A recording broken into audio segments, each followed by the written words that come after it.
We got Jerry Robinson in the building, man. Shoo, quicker than we thought. So here we go, man. Welcome, Jerry Robinson, y'all. What's up, fam? What's going on?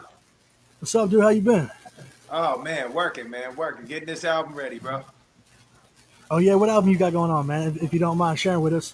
I got a new album. I'm about to make an announcement soon. I'm about to Okay. give you the name and the whole run through. But yeah, Right. it's been a crazy work, man. We in here in the studio. This is what we're doing, man. A lot of acoustic, a lot of work, and yeah, man, I'm excited. Are we rolling or? Yeah. We rolling, man. We live. Hell yeah, man. I appreciate you having me today, bro. Of course, man. Thanks for jumping on, taking the time out of your day, dude. I know you got a busy ass schedule and stuff, man. Always, brother. That's crazy. I didn't even know you played acoustic, man. I do, yeah. Actually, on this particular album, I've been doing it a lot more. But yeah, I produce most of the instrumentals. Me and my homie Wishmaster for the most part, and yeah, I'm just learning a little more guitar. It's definitely more guitar based this album, man. Acoustic, all that. So it's Dude, that's exciting, bro. crazy. That's Yeah, really awesome, man. A lot of people can't do that, multitask, especially in your line of work. yeah. It's definitely fun to be able to produce my own stuff because I can really like take it from conception and bring it to a whole song. You know what I'm saying? It's like just Yeah. having all that power to just be able to like control every aspect is really dope lately. But yeah, man, it's gonna be an exciting project, bro. Some of the best music I ever made for sure. What was the last album called with Still Breathing on that? Drink More Water was the last album. Came out in September. That was like that was in a combination of like all different sounds and genres and me just being crazy and experimented. But yeah, Still Breathing was the first track, and I think September 21st it came out. So Oh the wow. next one we're gearing up now to start releasing. So yeah, very Hell soon. yeah. Hell yeah, man. Yeah, I mess with Wishmaster a little bit, dude. He's produced a couple of my tracks. He's Hell pretty solid yeah. people. I can't The wait for boy this is one, man. amazing, man. He's incredible. He's really like, you know, a lot of the sound that I've been trying to come up with and work on has a lot to do with me and him coming together. You know what I'm saying? Like he's a big part of what I'm trying to do, man. You know what I mean? He's incredible at all genres, bro. We worked on some country stuff together. We worked on some hip hop, some pop stuff, some rock stuff. Like all genres, this boy just crazy, bro. Crazy, crazy talented. Country, Yeah. country. You for real? Damn. I didn't Yeah, know he all could yeah. like I that. mean, yeah, I'm a writer too, man. So like I'll openly produce and write records and maybe do it for other artists. You know what I'm saying? So it's not always just me or just my album. Sometimes it's just in a combination of like I make a ton of songs and I'm like, yo, this one might be better for this person or you know, be able to just move them around. So yeah, dude, it's been a journey for sure, bro. So what do you mean by that? You mean by like writing songs and you just feel like they're meant for other artists? You know what I'm saying? Like writing for other Yeah, people. yeah, like for instance, like if I write a country record, like it may not be for me. You know what I'm saying? It might be something I hear someone else singing, and I'm like, all right, let me just try to pitch this to this person, or maybe they'll need this hook or this beat or whatever. So yeah, so music is just like to me, I don't pigeonhole myself to be like, man, I'm an artist. Like that's the only time I create. You know, someone else might be able to take a song that I don't necessarily feel like is for me, or I'm not jiving with correctly, and then you know maybe it'll be a female artist come sing the words, and I'm like, man, that's it. You know what I'm Mhm. saying? Like you need this record. So yeah, all different types of shit, man. I just love to be in the studio, dude. I love to create. That's like my if I could, you know, that was my goal. If I could be in the studio and figure out how to eat food and you know pay my mortgage, then I'm gonna make it happen. You know what I mean? That was kind of the consensus starting. That's how I began. Mhm. Just staying locked away in the studio, man. Not hopping out for nothing Yeah, but essentials. yeah, 100. Damn, that's crazy. So if you were to work with anybody dead or alive, man, who do you think it'd be? Bob Marley, like my number one man. I grew up uh, in New York, and I would be constantly on the street, like just you know whether going to the store, people my a lot of reggae artists around at that time, and you know they put me on to like Junior Reed and Bob Marley and all the greats. So it's like if I had the opportunity to even be in the studio or get to meet somebody like that, you know, I feel like his body of work is timeless. So there's not like a you know it wasn't like a trendy thing. Like the hair bands in the 80s, you know what I'm saying? Or like the Mm-hmm. emo, I heard like a bar still till today. Oh, that music still resonates. Like you can have a 12-year-old kid and they're still gonna kind of connect or feel that vibe. You know what I'm saying? So Bob Marley would definitely be number one, man. That's somebody I would love to work with. That's amazing, man. Especially because that's timeless music, man. You know what I'm saying? Timeless. Like, Yeah, that's what I'm going for and always. yeah, and the euphoria. You can listen to it and think back of like an old memory, and it takes you back to 12 years old. You know what I mean? The time of you smoking your first blunt, even if you don't smoke, or just your first memory of whatever listening to that track, man. You know what I'm saying? So that's pretty awesome. Um, do you have like a preferred? I think that's important. That's really what I'm. That's what I'm trying to Now you go convey ahead. when I make music is timelessness, man. That's like my number one thing. Is like, can this song, like my grandchildren, you know what I'm saying? That far down the line, if this song can resonate with them, or is this message going to help people, 100 years from now? You know what I'm saying? But yeah, Yeah. man, that's just number one to me. Just making something that could withstand the test of time. You know what I mean? It's not going to be something that's hot for a week. I'd rather really take that time and sometimes like some of the records that I put out, they've been out 2-3 years and people are like just starting to get hip to them now. You know what I'm saying? Like Right. that's a crazy thing. So when people find a song, it's like this song is brand new to them. You know what I'm saying? That's the Mm-hmm. craziest part. It might be 3 years old, but when someone hears it today, it feels like it's brand new. And I feel like a lot of Right. artists forget that. You know what I mean? Mm-hmm. They see older tracks and think that it's just that's their old catalog and it ain't got no appeal or nothing. But man, it's to that new listener, man. You know what I'm saying? That really draws them in because they don't know it's old. You know what I'm saying? That's new to them. That's it. Yeah, that's really what it is. And I'd like to continue that. Some of the songs that I thought weren't as successful actually through time became better. You know what I mean? They actually performed better than Mm-hmm. some of the ones that were hot for the first week. It's like, man, this is on fire, and then it kind of slows down a little bit. But some of them, and those are my favorite songs. The ones that take people a little longer, and maybe, I was risky in switching up a genre or doing something crazy, and I didn't know if it was gonna pan out. But I think in the long run, long run, you really want to make something that people could always go back to and get that nostalgia or like relive. And there's Mm-hmm. certain genres of music I listened to when I was a kid that now I listen to. They just don't hit the same. You know what I'm saying? It's just like I don't have Mm-hmm. that same feeling I did when I was 14, 15 years old. Like I listen back, I'm like, man, I don't know what really attracted me to this music. As where there's certain things that I listen to at that age that are still just as good every time. They give me that same feeling every time I listen to it. You know what I mean? I get that same exact feeling I got when I was a little kid, and it never goes away. So The that's what I'm trying euphoria. to. That's it. That's what I'm trying to. I'm trying to create that always. When I just be conscious of that. Like, people are going to listen to this in 100 years, and I may or may not. I mean, in 100 years, I definitely won't be here. So it's like, in 100 years, are they going to say, "Oh, wow, this is amazing," or "This sounds like it's old," or what I mean? Or some of the viewpoints I have, maybe I'm a little ahead of my time, and they'll catch Mm-hmm. up. So, beautiful thing to think of. It's not all about right now. It's not all about right in the moment. The first week, how many streams you got, but you know what I mean? It's like that kind of shit will drive you crazy if you follow that. You just got to do it for yourself, man, and find that purpose of it.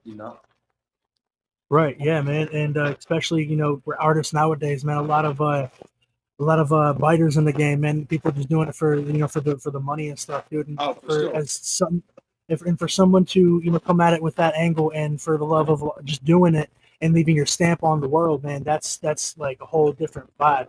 You know what I'm saying? And That's it. that's what's gonna set you apart from everybody else. You know what I'm saying? Right. I've noticed that with your music. It's not Thank just one genre. Your album is just a clusterfuck of greatness.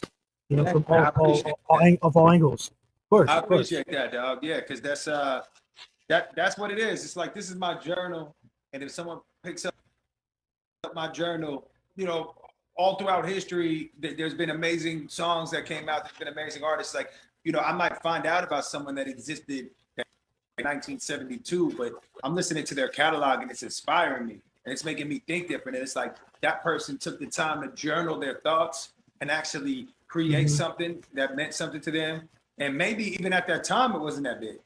You know, maybe in whatever 1970, people weren't really jiving with it, but it's like I'll come back and I'll listen right now in 2024, and it'll be the reason I go make a song sometimes, like an old artist I find. You know, it's like I'm on their Wikipedia page. I'm like, wow, man, this person really tried to do something different. You know, so I try to be that person. Like my dream is to step in, or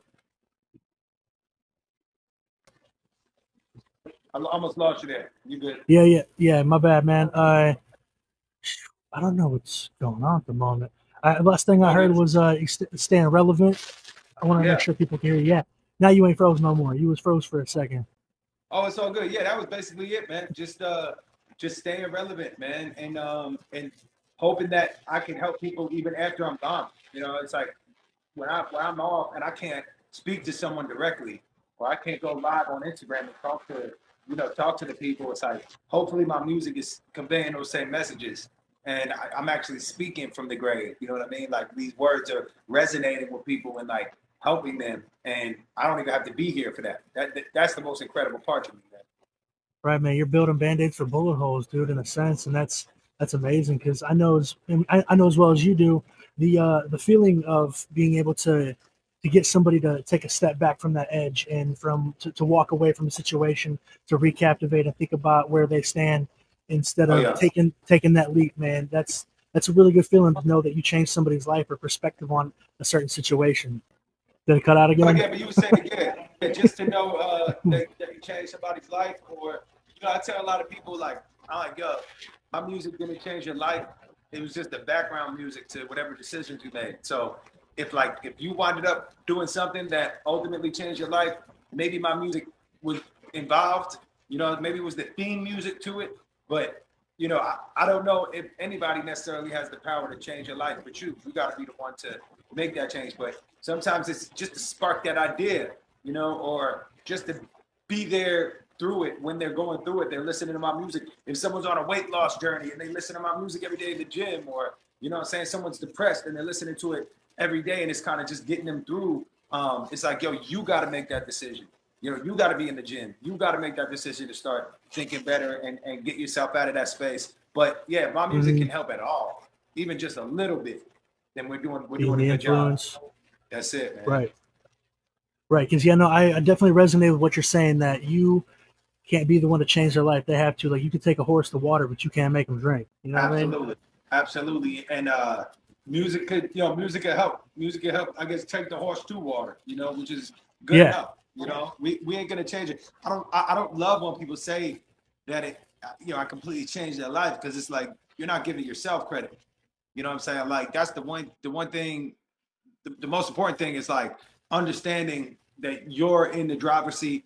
You're the pilot of your own life. Like, no pun intended. I have a song coming out that basically, you know, uh, goes through that. It's like, you're bugging out, life's going crazy, and you're trying to blame someone, but it's like every person that you look at and try to blame turns around, and it's just you. There's nobody to blame. If whether you're doing good or bad, see, that's where it's interesting, because it's like if you're failing in life and you're not getting what you want and you're not out there doing those things, that is your fault completely. Like, take that, because it's not mean, it's not harsh. It's just like it's true. You're making you somehow you wanted to be where you are because you made the decisions that led there. So, on the contrary to that, if you're doing great in life, you're getting everything you want, that's you too. So, Hmm. and then that comes across sometimes as cocky or not humble or whatever. But there's a line to it where it's like, okay, you don't want to go too crazy, but you can reward yourself and you can say, man, I've made the right decisions, and I pushed myself out of a bad place or whatever it may be. Confident enough to follow 100. through. Confidence is key, for sure. Right. You can't be putting that on anybody else, man, because that's unnecessary evil. You know what I mean? You got to 100. take fucking responsibility for your life. Because if you don't, man, you're gonna end up swept under the rug. That's it, man. And that's just something that I think there's ways to say it because there's a lot of, it's not even about being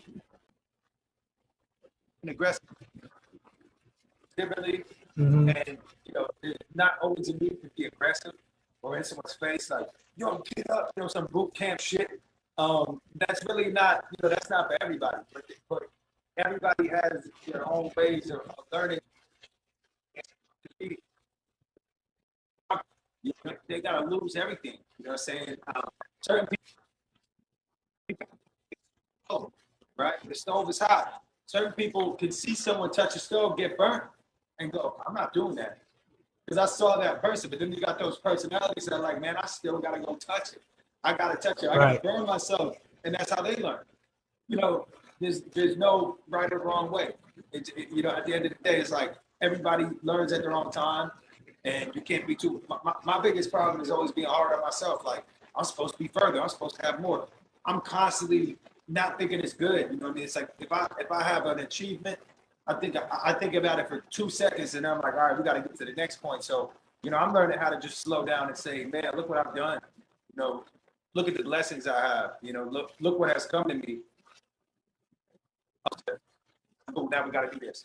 And it's like not taking that time to sit in it. You can't sit in it too long. You can't pat yourself on the back too much. But, sometimes you just got to be like, all right, I'm proud of myself. There's cocky, then there's confident. Do you have any like specific writing locations you like to go to? Do you have a certain place you like to go to where it just nothing else exists but the music and and the creation that just constantly flows? Yeah, that's a good question. I think anywhere and everywhere, it's creativity when it strikes. It's like I feel like I gotta like jump on it, right?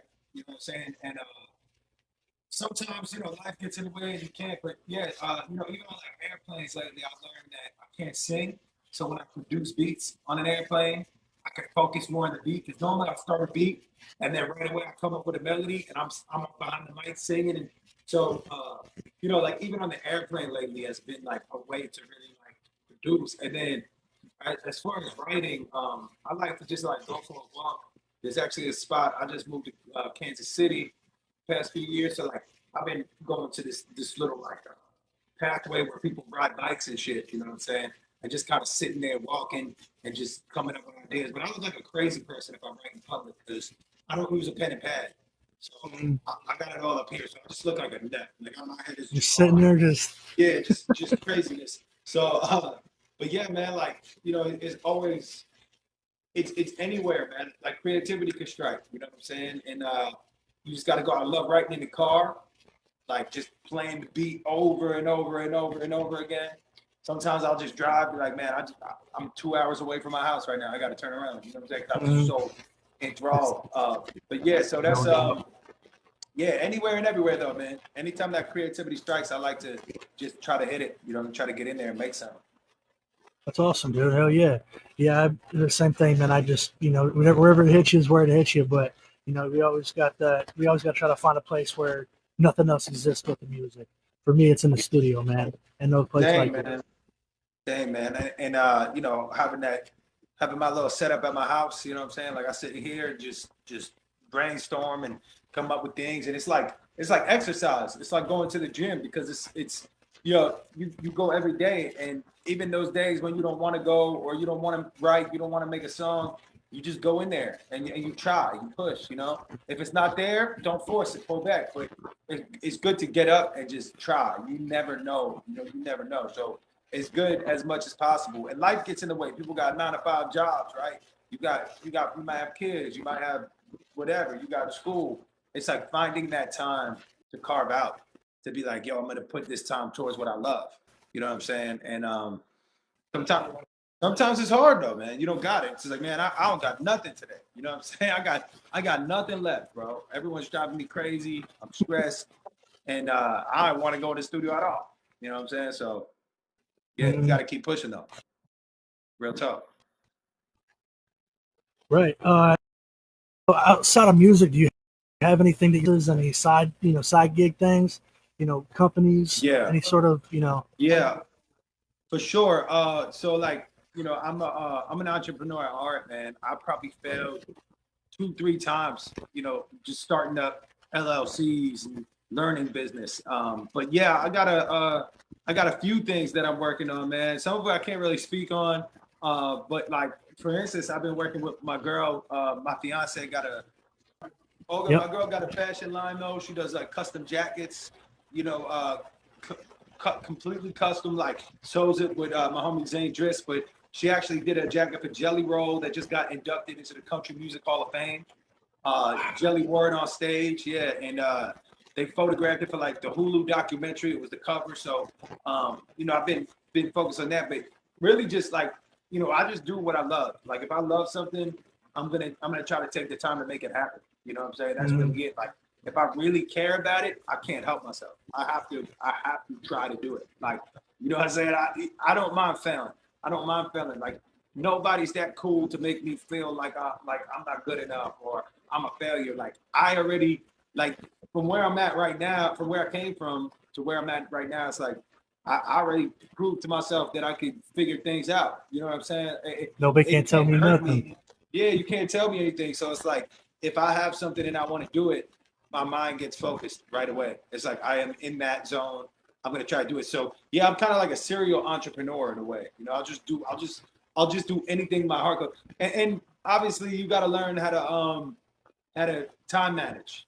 You know what I'm saying? And find out what's most important to you. So it's like music first, right? These things need to be taken care of, or even just personally, family, all that shit needs to be taken care of. And then it's like, all right, let's go to the next step. What am I doing? And finding that time management. But yeah, I got a lot of things in the work. Stay tuned. I got a lot of really cool stuff that I'm working on, man. It's Hell gonna be yeah, a big that's year awesome. for Right sure. on, man. Yeah, that's awesome that your girl getting into the clothing scene, man. That's fantastic. Uh, Yeah. yeah, I saw that you and Jelly, you guys performed at the Hard Rock, if I'm not correct, right The out there in Hard Rock. Vegas. No, we did No, Fremont Street in Vegas. yeah, that's what it was. My bad, my bad. Fremont Uh, Street in Vegas was insane. I think it was probably the biggest show I've ever done in my life. I think it was like 25,000 people or something like that. Yeah, one of the biggest opportunities I ever had, man. That was insane. Shout out Jelly Roll, man. Like that dude is such an inspiration, even from a year or 2 years ago, from where he came till now is insane to watch and just to be close and to consider that a mentor and a good friend is unbelievable, bro. It's unbelievable because it shows me, you know what I mean? It's like there's this certain level that a lot of these guys get to, including myself, is like we're in this like underground realm, and it's a beautiful thing to even be able to amass a fan base or have people care all, you know what I'm saying, or be able to go tour and do records and really make it real. And then where someone like Tech or Jelly, like where they brought it is so inspirational. It's like, man, it's possible. And all I really need for me is to see someone that I personally know achieve what I want, right? It's like, man, I really want this car, but I never seen anybody drive it before. And it's like, man, my friend just got it. Cool. I can get it. it's If he can possible. It's get it, I achievable. can get it. Yeah. So it really, I apply the same thing to the success like Jelly's having right now, man. He's at the Grammys, dude. He's winning all sorts of awards. He really hit this level. And a lot of artists, especially in underground, they'll tell you they don't want that, or they'll tell you that that's not what they do it for, or whatever. And that's all well and good. But I'm trying to make #1 records. I'm trying to, Yeah, like, if I'm gonna do something, my uncle used to tell me, if you're gonna go 80, go 100.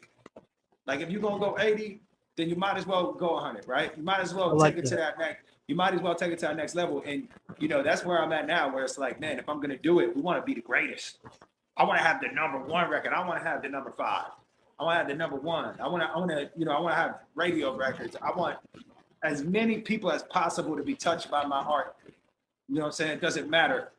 However, whatever platform that is, any platform, all platforms, I want to just make sure that what I'm creating is delivered to the most people and touches the most people. And that has nothing to do with finance, has nothing to do with fame. It just has to do with saying, hey, if I'm touching this many people right now, I believe in myself enough to say that can grow. And the people that come to my shows that are touched by my music, I believe that if they all show a friend and that friend shows a friend, they all gonna come together. They're gonna 5 people know congregate. 5 people. Right, and that's it, man. So right now I'm going out on tours. I'm doing 2, 3, 400 people. I'm doing these small venues, and I'm like going out with Jelly Roll, and he's doing 5, 10, 15,000 people, and it's like, you know, ultimately it's not that different because it's like the hardest part is to actually break that threshold and put people in the building. Yeah, it's like 50 Cent, bro. Get rich without trying. You know what I'm saying? Not necessarily in regard to getting rich, but yeah, do it at all costs, man. I will die trying. I will work every day. There's really nothing else for me. There's nothing else that will fulfill me even close. So I know a lot of artists that even got to my point and then they winded up stepping back or going to work somewhere else or do something else. And I noticed for the most part, there's some people that are okay with it, but most people, they live in a torture where they're like, man, this is all I want to do. And I don't care if you can't get there.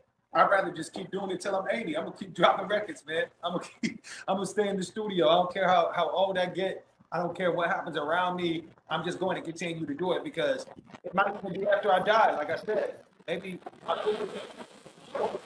notoriety or my biggest fame will come after I perish. You know what I'm saying? Maybe, but either way, I will continue to do it because it's in my soul and it's just deeper than anything else. It's like I don't really, there's nothing else that really excites me like that. So you know what I'm saying? Yeah, So you why not be influence the a whole best? generation. Right. Exactly. Yeah. So why not be the best, man? Why not try to be the best? But yeah, man, I Yeah. really do. I really do like that though, dude. If you're gonna go 80, go 100. That's Yeah. right. Why waste your time doing It's kind 80 of when you can crazy fucking advice, floor that bitch? Yeah, it's crazy advice, I guess. Maybe that's not the best advice, but for me, it always works. It's just like if I'm gonna be in the No, car, yeah, I'm gonna, I'm gonna fucking drive, and obviously this is on the autobahn, so it's all legal. We're not doing anything illegal, but you know what I'm saying? It's like if you're gonna put something into it, it's like go ahead, man, put it into it. Don't half-ass shit. Commit. Commit. People don't want to commit. People are scared. People are afraid, and then a lot of people will just never commit and then just complain, and they'll live in this misery. And I refuse to. I refuse to think that I want to be able to tell my grandkids like, man, I used to do this.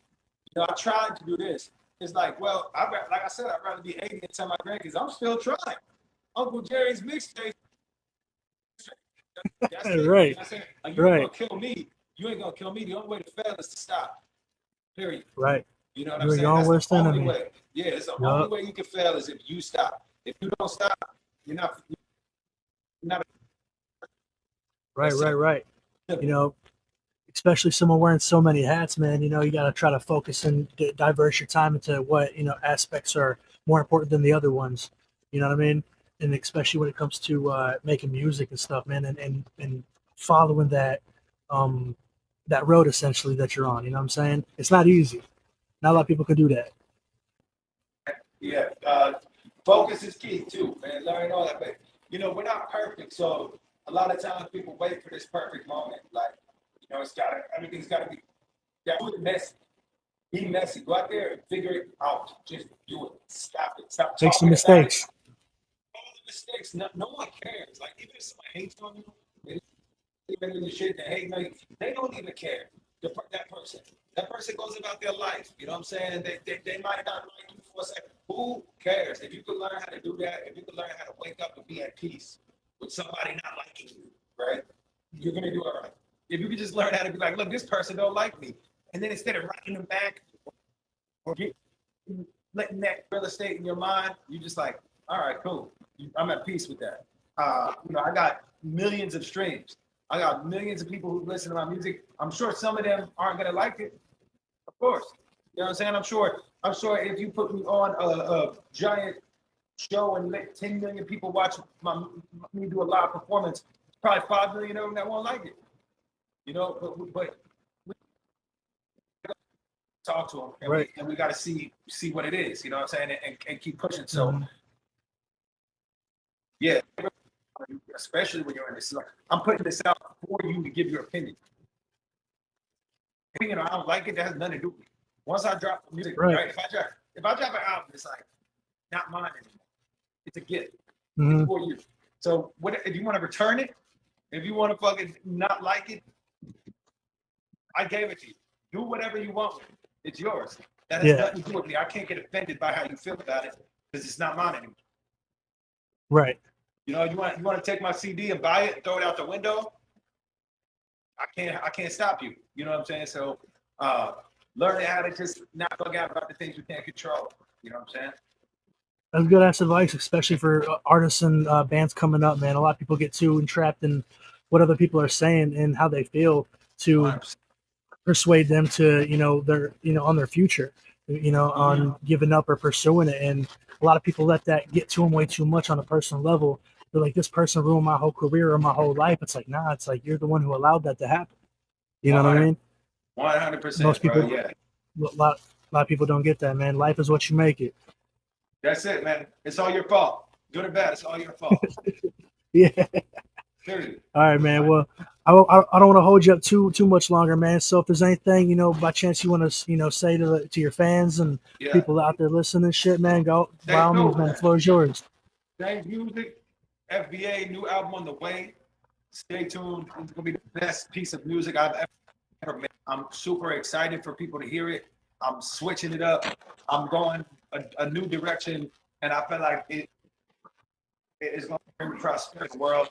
And, thank you for having me today, bro. I appreciate you taking the time. Of course, man. Thank you, Jehry. I appreciate you, bub, and be safe out there. All right. Much love, man. Peace.